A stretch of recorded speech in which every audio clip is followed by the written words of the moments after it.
"We don't have champagne flutes," he said when I walked into the kitchen. He frowned at the mugs on the mug tree. "The banana one or the stripy one?" Our kitchen was bright and cosy, with a wonky spice rack on the wall and clutter on every surface. Cookbooks with the pages stuck together with sauce, and crooked wooden cabinets that Grandad built because when we moved in here, we didn't have money for things like redoing the kitchen. Dad was no cook, though, so these days the spices were clumping together and there was dust collecting on the recipe books. "The stripy one," I said. "Right." He beamed and ran one hand through his hair, wavy and still black even though he was nearly 45. In the exact moment of noticing it, I realised he must dye it. "So history today, wasn't it? Was it what you hoped for? Bernadette Devlin and Bismarck?" "Yeah, I really don't want to dissect it. I'm fried." All right. Let's toast instead. We have a lot to celebrate." I squeezed the cork out of the bottle with a satisfying pop. I had a lot to celebrate technically. The last year of school had been hell, topped off with the leaving cert, but it was over now, and I would never have to go back there again. Dad, on the other hand, would not have realised my exams were over if the schedule hadn't been posted to the fridge for the last 9 months. Ironically, he was always the one with the scatty memory. "Your exams are over," he announced, holding his mug aloft. "And you're going to Oxford." "We don't know that," I said quickly, my stomach churning. "I'm certain of it. You'll have the time of your life." He hesitated then, and I could tell he was ramping up to something else. Suddenly, I knew what it was, and my stomach did a giddy flip. I'd been begging him to let Mum come home for months. He always had a million reasons why it didn't make sense. But for a second, my heart expanded to allow hope in.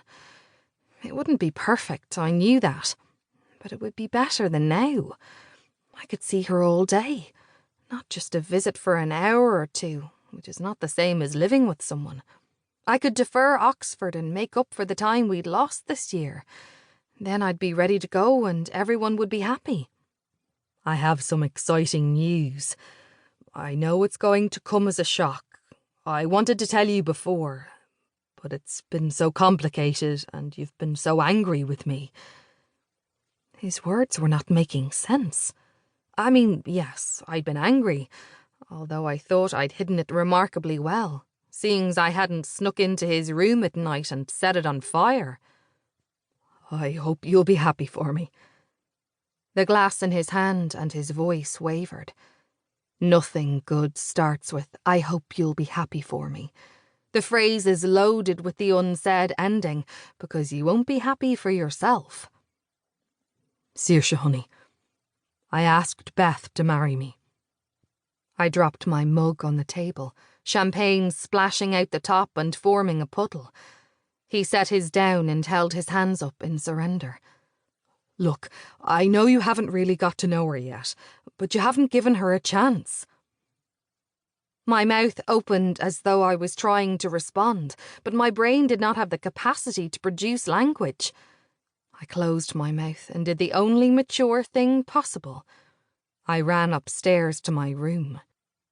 The small space between the door and the window wasn't long enough for pacing up and down to be satisfying, but I did my best. Smoke was practically coming out of my nose. I wondered if he'd follow me. When I started to feel dizzy, I stopped pacing and paused to see if I could hear his footsteps in the hall. After a few moments, I heard the TV coming to life, the sounds of a sportsball game making their way through the ceiling. How could he do this to me? To Mum? I conjured up everything I knew about Beth.